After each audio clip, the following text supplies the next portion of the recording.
오늘은 단재강세 4478년 배달 4354년 양력 11월 2일 음력 9월 28일 이 시간은 10월 다섯째 주 화요일 새벽 경배 시간입니다. 이번 주에 한백음께서 주신 말씀은 오직 한백음을 모셔야 그 밝은 길이 열림을 알아라는 말씀입니다. 하느님께서 우리에게 하느님의 뜻을 밝혀주셨으니 그것이 하느님의 말씀인 삼일신고입니다. 우리가 삶을 어떻게 살아가야 할지 그 뚜렷한 기준을 우리에게 가르쳐 주신 것이죠. 그 삼일신고를 통해서 우리의 삶에는 두 가지 길이 있습니다.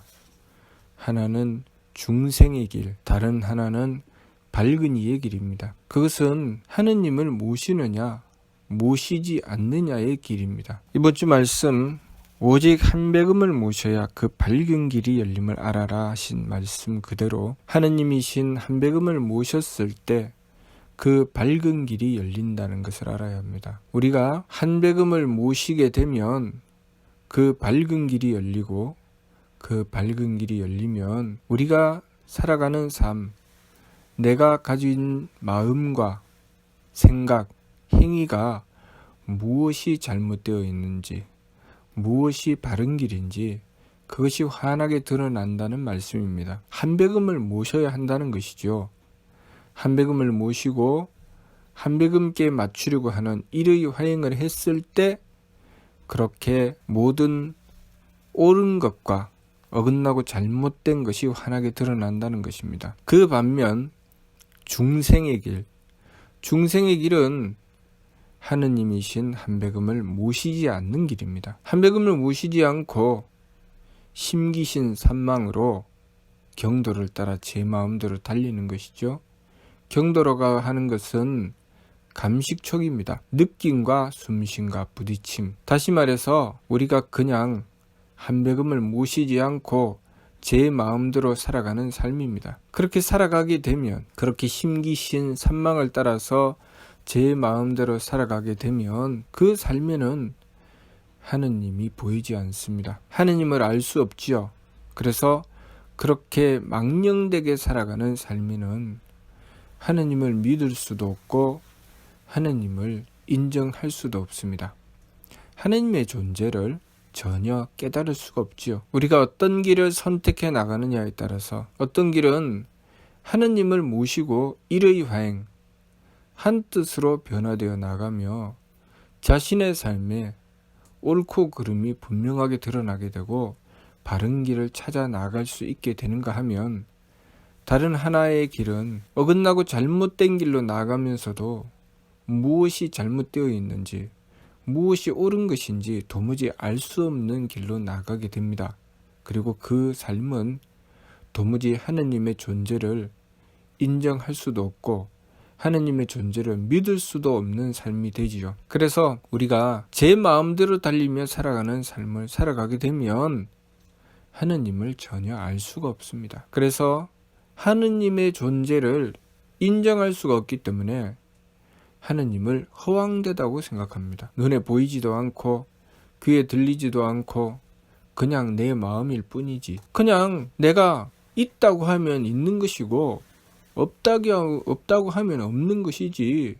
하느님은 그런 존재야. 하느님은 내가 믿으면 하느님이 있는 것이고 내가 믿지 않으면 하느님은 없는 것이야 라고 생각하며 살아가는 것은 바로 우리가 심기신 산망으로 달린다는 뜻입니다. 그 삶에는 기준이 없기 때문에 무엇이 옳은 길인지 무엇이 어긋나고 잘못된 길인지 도무지 구분할 수가 없습니다. 그러나 우리가 하느님을 모시는 길, 하느님을 모시는 그 바른 길은 분명하고 뚜렷하게 무엇이 옳고 무엇이 그른지 드러납니다. 첫 번째는 우리가 하느님을 모시게 되면 순수해집니다. 우리가 존재하는 우리의 존재를 통해서 하느님을 확인하게 되지요. 내가 어떻게 존재하게 되었는가. 우리가 하느님을 모시지 않으면 내가 존재한 것 자체를 애매모호하게 만들어버리고 맙니다.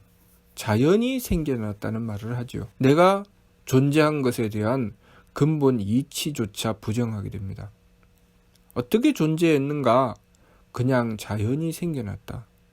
이 자연 속에 이미 이 우주는 있고 지구도 있고 그리고 이 자연 만물도 있고 그 속에서 진화해서 생겨났다. 밑도 끝도 없습니다.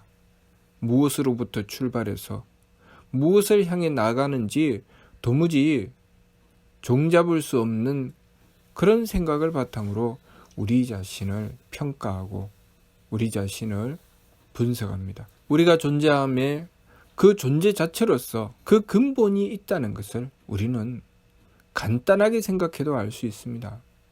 그 간단한 생각을 하지 못하는 것은 우리가 얼마나 망령됨으로 달리고 있는지 보여주는 증거입니다. 내가 존재하는 것은 나를 존재하게 하신 분이 있다는 것이죠. 다시 말해서 내가 존재하는 것은 분명히 부모님이 계신다는 뜻이고 그 부모의 부모가 계신다는 뜻이고 그렇게 쭉 거슬러 올라가면 우리를 창조하신 그 근본에 하느님이 계신다는 것이죠. 또한 지금 살아가는 이 삶이 존재하는 것은 또한 이 삶을 끊임없이 관리하시는 분이 있다는 것입니다. 왜냐하면 내가 나 자신을 살펴볼 때 나의 삶은 내가 관리하는 것이 아니라는 것을 너무나도 선명하고 뚜렷하게 알 수 있습니다. 그러나 우리가 하느님을 부정하고 보면 그것조차 애매모호해집니다. 내가 분명히 관리하지 않는데 내가 한다고 생각하는 것이죠. 내가 세포를 관리합니까? 내가 오장육부를 관리합니까? 나는 관리하지 않습니다. 그런데 내 것이라고 주장하고 내가 관리한다고 착각합니다. 우리는 분명히 내 몸인데 내 몸에 병이 났을 때 의사를 찾아가죠. 왜 내 몸인데 의사를 찾아갑니까? 무엇 때문에 그럴까요? 이 몸을 내가 관리하는 것이 아니기 때문입니다. 그러면 의사를 찾아가면 의사는 내 몸을 관리해 줄 수 있습니까? 아니지요. 의사도 주어진 이치를 바탕으로 그 이치를 공부했기 때문에 그 이치에 따라서 우리의 몸을 관리하려고 하는 것이죠. 그 이치를 공부하지 않으면 의사 또한 우리의 몸을 관리해 줄 수 없습니다. 그 이치는 그럼 도대체 어디서 나왔습니까? 하느님께서 계신다는 것이죠. 이치가 존재한다는 것은 하느님께서 끊임없이 관리하신다는 뜻입니다. 그럼에도 불구하고 우리는 그것마저 애매모호하게 만들어 놓고 하느님의 존재를 부정합니다. 그러니 바른 길을 찾을 수가 없는 것이죠. 우리가 하느님의 존재를 부정하고 나면 우리에게 바른 길은 더 이상 찾을 수 있는 길이 없습니다. 첫 번째, 하느님께서 우리를 창조하신 그 뜻을 받들어야 됩니다. 하느님께서 창조하셨다는 것은 그것을 우리가 받아들여야 되죠. 창조하셨다고 하니까 무조건 우리가 생각한 대로 창조하신 줄 알지만 그것은 우리가 짐작할 수 없고 하느님께서 행하신 것이죠. 그러니 우리가 우리의 존재 자체로 하느님을 인정하고 보면 모든 과학이 하느님께서 베풀어 주신 것을 바탕으로 이루어진다는 것을 알게 될 것입니다. 그렇게 하느님께서 우리를 창조하셨다는 것을 바탕으로 다시 살펴보면 하느님께서 아무 뜻 없이 우리를 창조하신 것이 아니라는 것을 또한 알게 됩니다. 우리가 하느님이신 한백음을 모시고 원도하고 정성을 드릴 때 하느님께서 우리에게 하느님의 뜻을 밝혀주신 것을 받들게 되는 것입니다. 하느님께서 우리에게 밝혀주신 하느님의 뜻은 하느님께서 우리에게 내려주신 축복이지요. 우리가 아무 뜻 없이 아무 가치 없이 살아가게 되는 것을 분명히 하느님의 뜻을 밝혀서 내가 살아가는 존재의 의미와 가치를 깨달을 수 있게 해주신 것입니다. 우리는 삼위신고를 통해서 우리가 이 세상에 아무 뜻 없이 생겨나고 아무 뜻 없이 살아가는 존재가 아니라는 것을 확인하게 됩니다. 우리는 하느님의 대덕과 대혜와 대력을 받들기 위해서 이 세상에 태어났습니다. 다시 말해서 하느님을 닮는 존재가 되기 위해서 이 세상에 태어난 것입니다. 그것을 인물 동수삼진, 사람과 만물에게 똑같이 세 가지 참됨을 주셨다고 하셨습니다. 우리가 하느님을 모시지 않고서는 도무지 그 길로 나아갈 수 없습니다.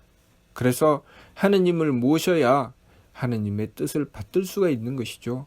하느님께서 분명한 목적을 가지고 우리를 창조하셨는데 우리가 하느님을 모시지 않으면 그 목적조차 깨달을 수 없는 것입니다.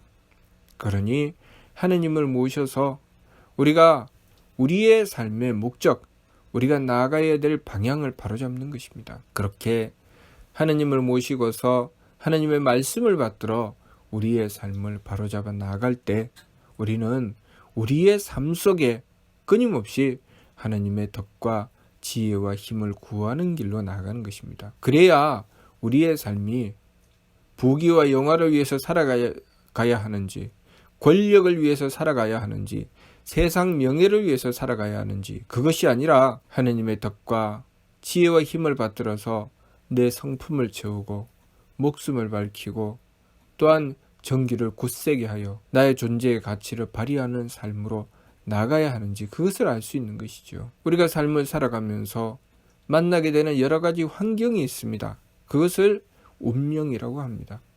내가 만나게 되는 환경, 매 순간순간 매일같이 우리는 새로운 환경을 만나게 됩니다.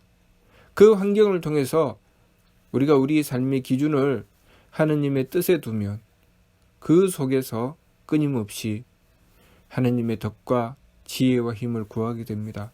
매 순간순간 우리는 우리 삶의 존재의 가치를 가지고 있고 그 존재의 가치를 발휘하기 위해서 살아가게 되는 것입니다. 그 어떤 삶도 가치 없는 삶은 없다는 것을 알아야 합니다.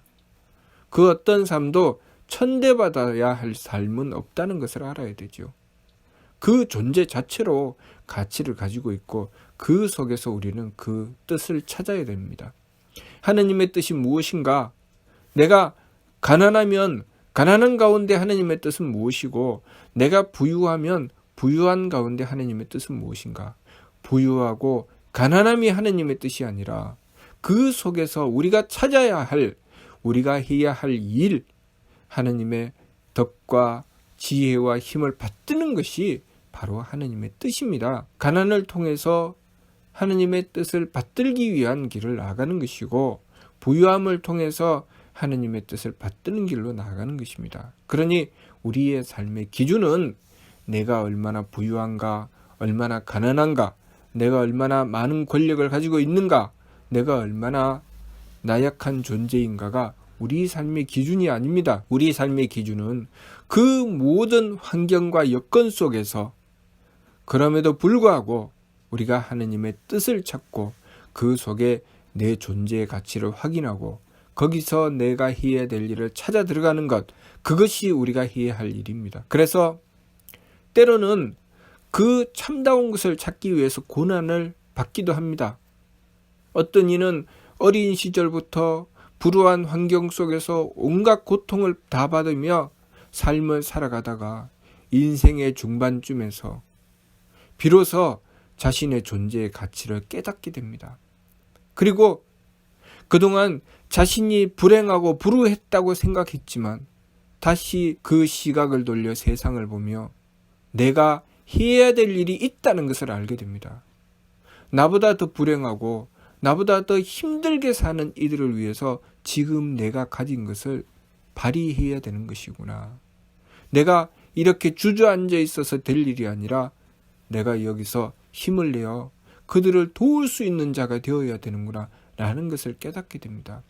그 속에서 끊임없이 하느님께 하느님의 덕을 구하고 하느님의 지혜를 구하고 하느님의 힘을 구합니다.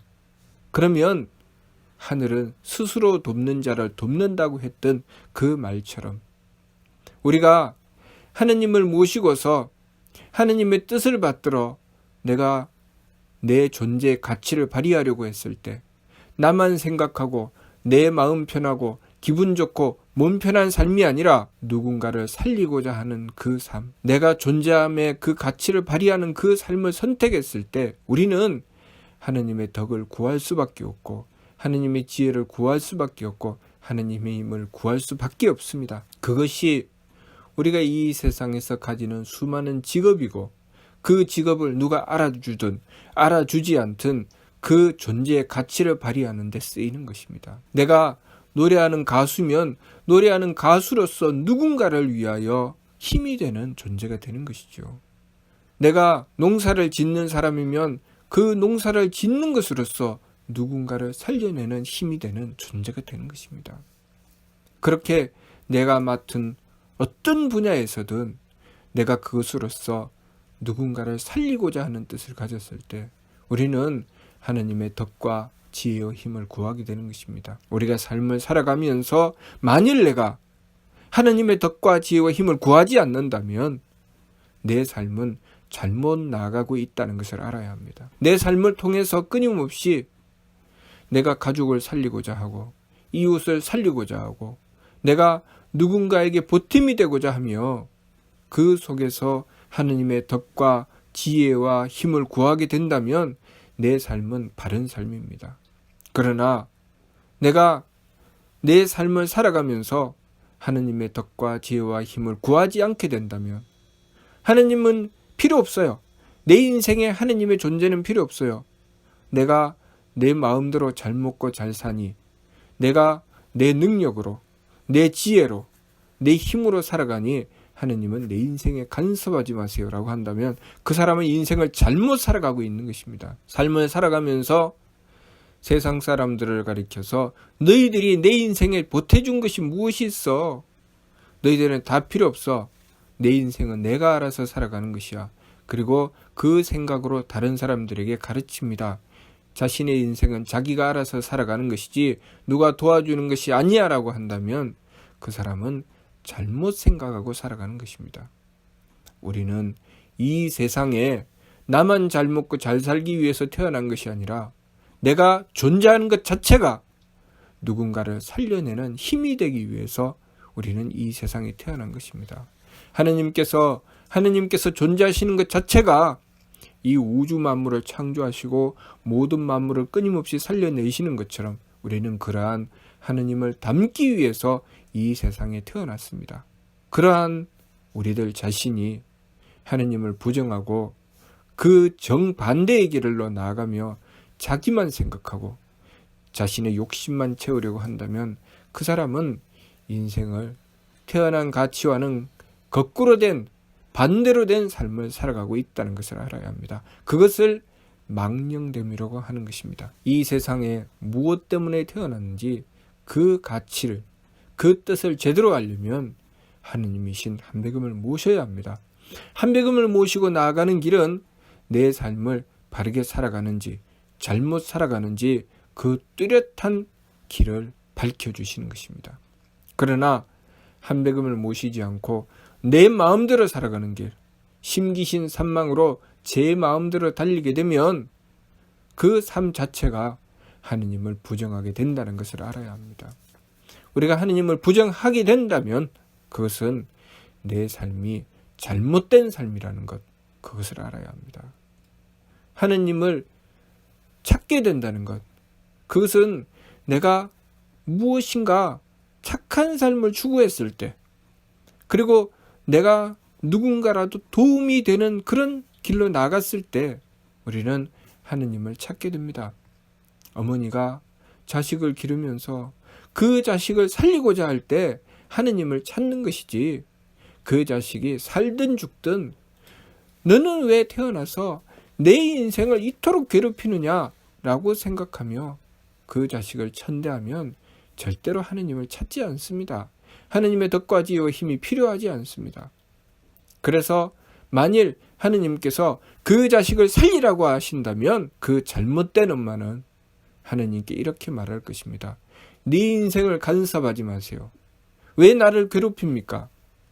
내가 내 자식을 죽이든 살리든 당신이 뭔데 내 삶을 간섭하느냐고 할 것입니다. 만일 우리가 삶을 살아가면서 하느님을 향해서 당신이 뭔데 내 삶을 간섭하느냐고 한다면 내 인생이 얼마나 잘못되어 있는 인생인지 그것을 우리가 똑바로 알아야 됩니다. 우리의 인생은 철저하게 하느님에 의해서 생겨났고 하느님에 의해서 관리되고 있고 하느님께서 우리를 가르쳐 깨우쳐 주시고 계신다는 것을 알아야 합니다. 그러니 우리가 하느님을 모시지 않고서는 우리 삶의 바른 길을 찾아 나갈 수 없습니다. 우리가 이번 주 말씀 오직 한백음을 모셔야 그 밝은 길이 열림을 알아라. 한백음을 모셨을 때 내 삶에 무엇이 옳은 길인지 무엇이 잘못된 길인지 그 길이 선명하게 드러난다는 것, 그것을 우리가 바르게 명심하고 항상 한백음을 모심으로써 삶의 참된 길을 찾아 나가야 하겠습니다. 무슨 뜻인지 이해가 됩니까? 마치도록 하겠습니다.